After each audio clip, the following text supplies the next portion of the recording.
तो dear students, welcome to my channel. आज जिस टॉपिक के बारे में हम बात करने जा रहे हैं वो टॉपिक है बीजीय तथा अबीजीय समीकरणों के संख्यात्मक हल, यानी numerical solution of algebraic and transcendental equations. तो ये जो टॉपिक है ये बेसिकली एक इम्पॉर्टेंट टॉपिक है बीएससी के पॉइंट ऑफ व्यू से, और बीटेक में भी ये आता है, जिसके अंदर आपको दो तरह की समीकरणें दी जाती है, यानी इक्वेशन गिवन होती है। तो पहला इक्वेशन अगर हम बात करते हैं तो फर्स्ट इक्वेशन हमारे पास कौन सी होती है, जैसे बीजीय समीकरण, इंग्लिश में कहते हैं एल्जेब्रिक इक्वेशन। तो यदि कोई समीकरण p n x equal to zero, p यहाँ पर क्या कहलाता है, पॉलिनोमियल इंग्लिश में, जिसको हिंदी में कहते हैं बहुपद, एन होता है ऑर्डर उस इक्वेशन का, और एक्स होता है जिसका वो फंक्शन है। एक्स में एक विशुद्ध बहुपद हो, यानी अगर एक प्योर पॉलिनोमियल हो एक्स के अंदर, तो उस केस में जो भी हमारा इक्वेशन होगा उसको हम क्या कहते हैं, एल्जेब्रिक इक्वेशन। फॉर एग्जांपल, अगर हमारे पास कोई इक्वेशन है x square plus 2x plus 3, तो इसके अंदर हम देख सकते हैं कि केवल x के टर्म्स प्रेजेंट है, तो इसलिए ये इक्वेशन क्या कहलाएगी, एल्जेब्रिक इक्वेशन। सेकेंड टाइप की जो इक्वेशन आती है वो आती है अबीजीय समीकरण। तो अबीजीय समीकरण के अंदर क्या होगा कि अगर हमारे पास कोई भी ऐसी इक्वेशन है जिसके अंदर या तो चर घातांकी, यानी जिसको इंग्लिश में कहते हैं एक्सपोनेंशियल, लघुगणक, या फिर इंग्लिश में कहते हैं लॉगरिथमिक, और त्रिकोणमितीय इंग्लिश में कहते हैं ट्रिग्नोमेट्रिक, यानी इस तरह के अगर फंक्शन अवेलेबल हो किसी भी इक्वेशन में, तो उस इक्वेशन को हम कहते हैं अबीजीय समीकरण। तो ये इक्वेशन आपके 2 मार्क्स के अंदर भी पूछी जाती है, तो इसलिए इंपॉर्टेंट पार्ट प्ले करती है। और एग्जाम्पल हम दे सकते हैं, जैसे एक्स तो हमारा क्या हो गया, एल्जेब्रिक, लेकिन साइन एक्स क्या हो गया, ट्रिग्नोमेट्रिक। तो साइन एक्स आने के कारण ये इक्वेशन क्या कहलाएगी, अबीजीय समीकरण। तो ये दो तरह की जो इक्वेशंस हैं, उन इक्वेशन को कैसे सॉल्व किया जाएगा और उनके रियल रूट यानी वास्तविक मूल कैसे निकाले जाते हैं, वो हम इसमें पढ़ेंगे। तो फर्स्ट मेथड जो हम पढ़ने जा रहे हैं वो सबसे एक इंपॉर्टेंट मेथड है, जिसका नाम है न्यूटन-रैप्सन मेथड। न्यूटन-रैप्सन मेथड के लिए सबसे पहले 2 नंबर के क्वेश्चन में जो क्वेश्चन आता है कि फॉर्मूला क्या होता है, वो हमें ध्यान रखना है कि x n plus 1 equal to x n minus function of x n upon f dash x n. तो ये तो बात हुई कि मेथड क्या होता है, इक्वेशन कितने टाइप्स की होती है। अब हम देखते हैं कि इस मेथड को हमें यूज़ कैसे करना है। तो फॉर एग्जांपल, हमारे पास ऐसा एग्जाम में क्वेश्चन आ गया कि न्यूटन-रैप्सन विधि द्वारा ये जो इक्वेशन गिवन है इसका वास्तविक मूल्य यानी रियल रूट फाइंड आउट करना है, और 4 दशमलव स्थानों तक, यानी 4 प्लेसेस ऑफ डेसिमल तक। तो हम देखते हैं कि हमारी जो इक्वेशन है वो क्या है, x cube minus 3x minus 5 equal to 0। तो जब इस इक्वेशन को सॉल्व करेंगे तो सबसे पहले हमारा जो स्टेप होगा वो हमारा स्टेप क्या होगा कि हमें क्या फाइंड आउट करनी है, इसकी रेंज फाइंड आउट करनी है। तो रेंज फाइंड आउट करनी है, तो x cube minus 3x minus 5 equal to 0, ये हमारी इक्वेशन है। तो सबसे पहले हम क्या करेंगे, x की जगह अगर हम 0 रखते हैं तो हमारे पास क्या मिलेगा, x की जगह 0 रखने पर ये 0, ये 0, ये माइनस 5, यानी f ऑफ 0 क्या मिल गया हमें, माइनस 5। फिर हमें रखना है x बराबर 1, तो यहाँ क्या होगा 1 माइनस 3 माइनस 5, तो हमारे पास कितना आ गया, ये 5 और 3 8 में से एक गया तो माइनस का 7, तो ये वैल्यू किस पर आ गई, f ऑफ 1 पर। x बराबर 2 रखेंगे तो क्या होगा, 2 की पावर 3 कितना होगा 8, माइनस 3 दूनी कितना होगा 6, माइनस 5, तो 11 में से 8 गए तो कितना बचा, माइनस 3, तो ये किसकी वैल्यू आ गई, f ऑफ 2 की। तो इन तीनों वैल्यू में एक चीज़ कॉमन है कि अभी भी जो वैल्यू आ रही है उसका साइन माइनस है, तो इसलिए हमें आगे वैल्यू पुट करनी है। तो x बराबर हमने रखा 3, तो 3 की पावर 3 कितना होगा 27, माइनस 3 इंटू 3 कितना होगा 9, माइनस 5, तो 9 और 5 14 होता है, 14, 27 में से 14 गया तो कितना बचा, 13 बचा, तो f ऑफ 3 आ गया। तो अब अगर हम देखते हैं तो इसका साइन क्या है, प्लस, और प्रीवियस वैल्यू का साइन क्या था, माइनस, तो यही हमें रुक जाना है।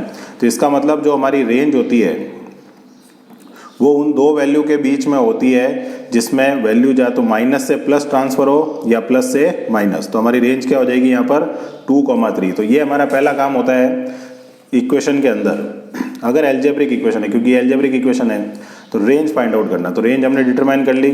अब हमारा स्टेप 2 जो होगा वो हमारा क्या होगा कि हमारा जो फॉर्मूला है न्यूटन-रैप्सन का, तो एक्स एन प्लस 1 बराबर क्या होता है, x n minus function of x n upon f dash x n, ये हमने लिख दिया। अब सबसे पहले हम क्या करेंगे, वैल्यू पुट करेंगे कि भाई हमारी वैल्यू क्या आएगी। तो स्टार्ट यहाँ पर किससे करना है, n बराबर 0 से, ठीक है। तो n बराबर 0 हम यहाँ रखते हैं, तो ये क्या बनेगा, x1, ये x0 minus F x 0 upon f dash x0। अब x0 क्या लेना है कि जो भी रेंज आती है उसमें जो स्मॉल वाला पार्ट होगा, जैसे 2,3 में छोटा पार्ट कौन है, 2 है, तो उसको आप क्या मान लोगे, x0। तो ये हमें डिफरेंस, अगर 3,4 आ जाता है तो x0 क्या मान लेना, 3 मान लेना है, 3 को मान लेना। तो ये हमारा सेक्शन हो गया। अब नेक्स्ट पार्ट हमें क्या करना है कि हमने डिफाइन कर दिया, n वैल्यू पुट कर दी और x नॉट भी हमने मिल गया। अब एफ एक्स नॉट क्या होगा, तो एफ एक्स नॉट का मतलब क्या है, एफ ऑफ 2। तो एफ ऑफ 2 हमारे पास कितना आया था, यानी 2 रखने पर कितना आया था, -3। तो ये तो हमारे पास वैल्यू आ गई। अब हमें निकालना है एफ डैश ऑफ 2। तो एफ डैश के लिए हमें क्या करना पड़ेगा, जो हमारी इक्वेशन है उसका एक बार डिफ्रेंशिएशन। तो एक्स क्यूब का डिफ्रेंशिएशन क्या हो जाएगा हमारे पास, 3x² माइनस 3x का क्या हो जाएगा 3 और 5 का क्या हो जाएगा 0। इसमें हमें x की जगह 2 रखना है। तो 2 का स्क्वायर कितना होगा हमारे पास 4, 4 इंटू 3 12, 12 माइनस 3 9। तो ये हमारे पास किसकी वैल्यू आ गई, एफ डैश 2 की। तो x1 क्या हो जाएगा 2 minus f2 upon f dash 2, यानी 2 माइनस, अब f2 कितना आया हमारे पास -3 और अपॉन में कितना आ जाएगा हमारे पास 9। तो ये कितना हो जाएगा 2 प्लस 1/3। तो 2 प्लस 1/3 को अगर हम सॉल्व करेंगे तो हमारे पास कितना आएगा 2.3333, यानी जो भी वैल्यू आएगी वो 2 और 3 का जो रेंज है उसके बीच में आएगी। अब नेक्स्ट हम क्या रखेंगे, n बराबर 1 पुट करेंगे सेम केस में। तो n बराबर 1 पुट करेंगे तो फॉर्मूले के अकॉर्डिंग x2 बराबर क्या हो जाएगा x1 minus F x1 upon f dash x1। अब x1 हमें मिल गया है, तो x1 हमें क्या मिल गया है 2.3333। उस पर वैल्यू अगर हम निकालेंगे f ऑफ x1 की, यानी हमें क्या करना है, अब इसमें वैल्यू पुट करनी है किसके अंदर, जो इक्वेशन गिवन है। तो 2.3333 का क्यूब करेंगे हम, -3 इंटू 2.333 माइनस 5। तो इसको हमें सॉल्व कर लेना है, जो भी वैल्यू आती है हमारे पास। इसी तरह से एफ डैश 2.333 का मतलब क्या होगा कि जो हमने डिफ्रेंशिएशन किया था 3x² माइनस 3, उसके अंदर भी हमें x की जगह क्या रखना है 2.33 का स्क्वायर माइनस 3। तो इसकी वैल्यू भी हम निकाल लेंगे। तो ये दोनों वैल्यू जब आएगी हमारे पास, तो वो दोनों वैल्यू हमें कहाँ पुट करनी है, x2 वाले सेक्शन में। तो x2 बराबर क्या हो जाएगा हमारे पास x1 minus function of 2.333 upon f dash function of 2.333, ये हमें रखना है, ठीक है। अब यहाँ पर तो आ जाएगा 2.333 माइनस ये जो भी वैल्यू आती है हमारे पास उसको हमें पुट कर देना है यहाँ पर, ठीक है। एफ ऑफ 2.333 का वैल्यू और एफ डैश 2.333 का वैल्यू। तो इनको जब सॉल्व करेंगे तो हमारे पास आंसर क्या आएगा 2.2805। ये हमारे पास x2 की वैल्यू आएगी, ठीक है। तो ये हमें सॉल्व करना है एग्जामिनेशन में with the help of calculator. अब प्रीवियस वैल्यू क्या थी हमारे पास 2.3333 थी और अभी जो वैल्यू है वो क्या है हमारे पास 2.2805 है। तो ऑब्वियस है दोनों वैल्यू के अंदर क्या है, डिफरेंस है। इसलिए हम जाएंगे अब n बराबर 2 पर। तो हमें रुकना कहाँ पर होगा, जब दोनों वैल्यू लगभग सेम आ जाएगी। तो n बराबर 2 रखेंगे तो x3 बराबर क्या हो जाएगा x2 minus function of x2 upon f dash x2। अब x2 की वैल्यू ये है हमारे पास, तो x2 की जगह तो आ जाएगा 2.2805, ठीक है। f ऑफ x2 का मतलब क्या होगा कि जो हमारी इक्वेशन है उसमें अब 2.2805 का क्यूब माइनस 3 इंटू 2.2805 माइनस 5, इसको सॉल्व करना है। और f डैश x2 का मतलब क्या होगा कि 3 इंटू 2.2805 का स्क्वायर माइनस जो 3 हमारे पास आया था। इन दोनों को फिर से हम सॉल्व करेंगे और ये वाली वैल्यू कहाँ पुट कर देंगे, इधर की तरफ। तो इनको जब सॉल्व करेंगे तो हमारे पास x3 जो आएगा वो x3 की वैल्यू क्या आ जाएगी, तो x ऑफ 3 इक्वल टू हमारे पास आएगा 2.2790। तो प्रीवियस वैल्यू क्या थी 2.2805 थी, अभी वैल्यू क्या है 2.2790, यानी अभी भी डिफरेंस नजर आ रहा है। तो अब हम रखेंगे n बराबर जो प्रीवियस हमने रखा था, क्या वैल्यू पुट की थी हमने n की वैल्यू पुट की थी 2, ठीक है। अब हम n की वैल्यू पुट करेंगे 3। तो n की वैल्यू अगर हम 3 पुट करते हैं तो हमारे पास क्या मिलेगा, अब x4 equal to x3 minus function of x3 upon f dash x3। तो ये वैल्यू आ जाएगी। तो x3 की जगह तो हमें रखना है 2.2790, फंक्शन ऑफ x3 का मतलब क्या होगा 2.2790 का क्यूब माइनस 3 इंटू 2.2790 माइनस 5, इससे फंक्शन ऑफ x3 आ जाएगा। और f डैश x3 का मतलब क्या होगा 3 इंटू 2.2790 का स्क्वायर माइनस 3।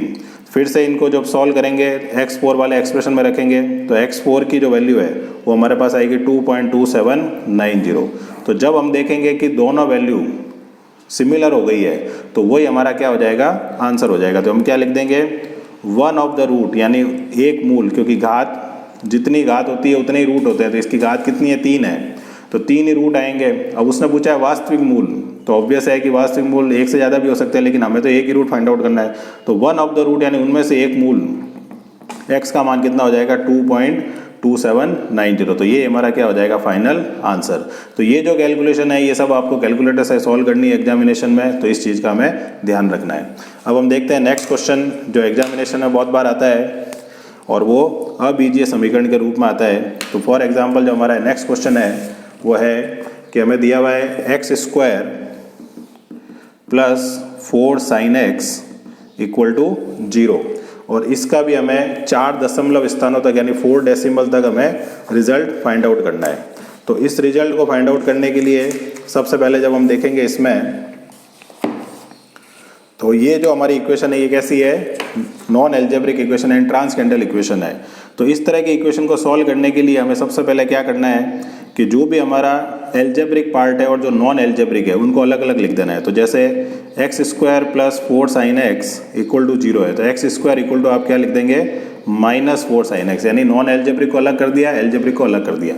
अब हमें क्या करना है, x की जगह वैल्यू पुट करते जाना है। तो x के बराबर अगर हम 0 रखते हैं तो यहाँ पर 0 हो जाएगा और ये भी 0 हो जाएगा, तो 0 से तो कोई मतलब है नहीं। x बराबर अगर हम 1 रखते हैं, ठीक है, तो अब यहाँ पर क्या होगा, जैसे हम जानते हैं कि साइन ऑफ -θ बराबर होता है -sin θ। तो ये कंडीशन कब सेटिस्फाई होगी, जब हम x की जगह नेगेटिव वैल्यू पुट करेंगे यानी माइनस वैल्यू, तो माइनस वो बाहर आके क्या हो जाएगा, प्लस हो जाएगा। और यहाँ पर हमें को क्या दिया हुआ है, स्क्वायर, तो यहाँ पर प्लस भी रखें तो भी प्लस रहेगा और माइनस रखें तो भी प्लस रहेगा। इसका मतलब जो लेफ्ट साइड वैल्यू है वो तो हमेशा पॉजिटिव आएगी, राइट साइड वैल्यू को भी हमें पॉजिटिव बनाना है, तभी दोनों क्या हो सकते हैं, इक्वल हो सकते हैं। इसलिए अगर हम पॉजिटिव वैल्यू रखते हैं साइन के अंदर तो वो साइन तो पॉजिटिव रहेगा, या नेगेटिव है तो इसका आंसर हमेशा नेगेटिव आएगा, इसका आंसर पॉजिटिव आएगा, तो कभी इक्वल नहीं हो सकते हैं। इसलिए हम क्या रखेंगे, x की जगह -1 से स्टार्ट करेंगे। तो उससे क्या होगा, -1 का स्क्वायर होगा, -4 sin -1 होगा, तो -1 का स्क्वायर तो 1 हो गया, ये माइनस बाहर आ जाएगा तो ये क्या हो जाएगा, 4 sin 1। अब 4 sin 1 की जो वैल्यू है वो हमारे पास आती है 3.36। तो ये दोनों बराबर अभी नहीं है, यानी दोनों के बीच में बहुत ज़्यादा डिफरेंस है। अब हम जाएंगे x बराबर कितने पर, -2 पर। तो -2 का हमने क्या किया, स्क्वायर, -4 sin -2, तो -2 का स्क्वायर 4 हो गया, और 4 sin 2 जो होएगा 4 × sin 2 करेंगे तो वो हमारे पास आएगा 3.63। तो अगर हम ध्यान से देखते हैं तो यहाँ इन दोनों के बीच का जो डिफरेंस है वो 0.37 का है, और यहाँ पर डिफरेंस कितना था, 2.36 का था, तो डिफरेंस कम हुआ है। x बराबर अगर हम -3 रखते हैं तो -3 का स्क्वायर बराबर -4 sin -3, तो -3 का स्क्वायर तो 9 हो गया हमारे पास। नेक्स्ट वैल्यू जब 4 sin -3 को कैलकुलेट करते हैं तो हमारे पास आता है 0.56। तो अब अगर हम देखते हैं तो डिफरेंस इन दोनों के बीच में कितने का हो गया, 8.44, यानी डिफरेंस बढ़ गया है, यहाँ पर डिफरेंस घट रहा था। तो इसका मतलब अगर हम -3 से आगे जाते हैं तो हमें कोई मतलब नहीं निकलेगा, क्योंकि दोनों के बीच का डिफरेंस ज़्यादा हो जाएगा। तो हम क्या जाएंगे, पीछे की तरफ, और बेस्ट ऑप्शन अपना का कौन सा था, -2 था। तो हम रखेंगे x बराबर -1.9। तो -1.9 अगर रखते हैं तो -1.9 का स्क्वायर बराबर -4 sin -1.9 रखा। तो4 sin 1.9 जो है 1.9 का स्क्वायर कितना होता है, 3.61 होता है, हम जानते हैं। -4 sin -1.9 को सॉल्व करेंगे तो ये आएगा 3.78। तो हम ध्यान से देखें तो इन दोनों के बीच का जो डिफरेंस है वो 0.17 है, जो कि डिक्रीज हुआ है प्रीवियस से। -2 पे कितने का था, 0.37 का डिफरेंस था दोनों में, यानी लगभग इक्वल आ रहे थे। अब और ज़्यादा इक्वल आ रहे हैं, तो -1.8 पे चेक करके देखते हैं कि क्या पता और हमारे पास वैल्यू आ जाए। तो -4 sin -1.8, तो 4 sin 1.8 की वैल्यू हमारे पास आती है 3.89, और 18 का स्क्वायर जो होता है वो हमारे पास कितना होता है, 3.24। तो ऑब्वियस है कि दोनों के बीच का डिफरेंस अगर हम देखते हैं तो ये 89 है, ये 24 है, तो दोनों के बीच का डिफरेंस कितना हो गया, 65। तो डिफरेंस फिर से बढ़ गया। तो बेस्ट ऑप्शन कौन सा रहा हमारा, जो नियरेस्ट आंसर दे रहा है दोनों के बीच में, वो है -1.9। तो जब भी नॉन एल्जेब्रिक इक्वेशन आएगी हमारे पास तो उस केस में हमें क्या करना है, एल्जेब्रिक और नॉन एल्जेब्रिक पार्ट को अलग अलग लिखना है, उसके बाद में वैल्यू पुट करके चेक करना है कि दोनों वैल्यू लगभग सेम कहाँ आएगी। यहाँ पर रेंज नहीं मिलेगी नॉन एल्जेब्रिक वाली इक्वेशन में, यहाँ पर आपको पर्टिकुलर वैल्यू मिलेगी जैसे हमें मिल गई है माइनस का 1.9। तो ये हमारे पास एक ऑप्शन हो गया। अब हम क्या करेंगे, स्टेप 2 के अंदर हमारा फॉर्मूला लगाएंगे। तो हमारा फॉर्मूला क्या है स्टेप 2 में, न्यूटन रेफसन का xn+1 बराबर xn minus f of xn upon f dash xn। तो n बराबर कहाँ से स्टार्ट करते हैं हम, 0 से, तो ये हो जाएगा x1 x0 fx0 और f डैश x0। ठीक है, ये हो गई हमारे पास। अब एक तरीका और हो सकता है कि अगर हम यहाँ पर जैसे f ऑफ xn है, तो f ऑफ xn की जगह जो हमारी इक्वेशन है वो क्या है, x² + 4 sin x। तो n की जगह यहाँ n पुट कर सकते हैं। f डैश xn निकालना है तो इसका क्या हो जाएगा 2xn, 2 बार आ जाएगा, और साइन का क्या हो जाएगा cos हो जाएगा। तो ये वैल्यू f डैश xn की आ गई। तो xn+1 बराबर क्या हो जाएगा xn minus xn² + 4 sin xn upon 2xn + 4 cos xn। ये वैल्यू हो गई। अब इसका एलसीएम लेते हैं तो क्या एलसीएम आ जाएगा 2xn + 4 cos xn। तो 2xn का क्या हो जाएगा स्क्वायर, ठीक है, प्लस 4xn cos xn। उसके बाद में यहाँ पर हो जाएगा माइनस xn² और माइनस 4 sin xn। तो यहाँ क्या हो जाएगा xn² + 4xn cos xn, ठीक है, माइनस 4 sin xn अपॉन में क्या आ जाएगा 2xn + 4 cos xn। तो इस तरह से हमने क्या कर सकते हैं कि एक जनरल एक्सप्रेशन निकाल सकते हैं फंक्शन का, जिसके अंदर हमें डायरेक्ट वैल्यू पुट करनी पड़ सकती है। तो ये तरीका भी हमारा काम में आ सकता है, और जो हमने तरीका अभी सॉल्व किया है वो भी हमारे काम में लिया जा सकता है। तो अगर वापस आते हैं हमारे क्वेश्चन पर, जिसके अंदर हमने क्या डिफाइन किया था xn+1। तो n बराबर 0 रखने पर यह आएगा हमारे पास। उसके बाद में x0 उसकी जगह में क्या लिखना है माइनस का 1.9। तो वैल्यू पुट करके देखते हैं तो क्या आएगा x1 बराबर -1.9 minus function of -1.9 upon f dash -1.9। तो इसको हम क्या करेंगे अब सॉल्व करेंगे। तो इसको सॉल्व करने पर हमें क्या मिलेगा, -1.9 माइनस 3.61, ये जो वैल्यू हमें डिफाइन करनी है, -4 इंटू साइन को वैल्यू को निकालेंगे तो क्या आएगा 0.945, और अपॉन में क्या आ जाएगा हमारे पास माइनस का 3.8 और -4 इंटू 0.323। तो फिर से इसको कैलकुलेटर से सॉल्व करेंगे तो हमारे पास रिजल्ट क्या आ जाएगा माइनस का 1.93। तो ये हमारे पास किसकी वैल्यू आ गई, x1 की आ गई। अब प्रीवियस वैल्यू हमारी -1.9 थी, ये 1.93 है, तो दोनों में थोड़ा डिफरेंस है। तो n बराबर हम 1 रख के चेक कर लेते हैं। तो n बराबर 1 रखेंगे तो क्या होगा formula x2 = x1 minus function of x1 upon f dash x1। तो इसको फर्दर हम सॉल्व करते हैं तो -1.93 minus function of -1.93 upon f dash -1.93। तो इसको जब सॉल्व करेंगे हम फर्दर तो क्या आ जाएगा हमारे पास माइनस का 1.93 माइनस -1.93 का स्क्वायर यानी x² प्लस ये हमारे पास आ जाएगा 4 साइन -1.93 डिवाइड में यहाँ आ जाएगा 2 इंटू -1.93 प्लस 4 कॉस -1.93। तो इसको जब सॉल्व करेंगे रिजल्ट हमारे पास आएगा माइनस का 1.9338।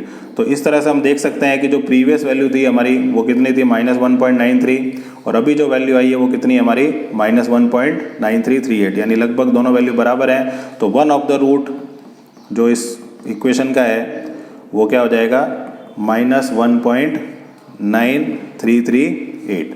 तो ये हमारा क्या हो जाएगा फाइनल आंसर।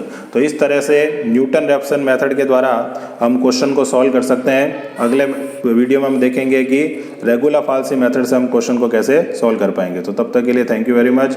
अगर वीडियो पसंद आता है तो उसको लाइक एंड शेयर करें, चैनल को सब्सक्राइब करें। Thank you.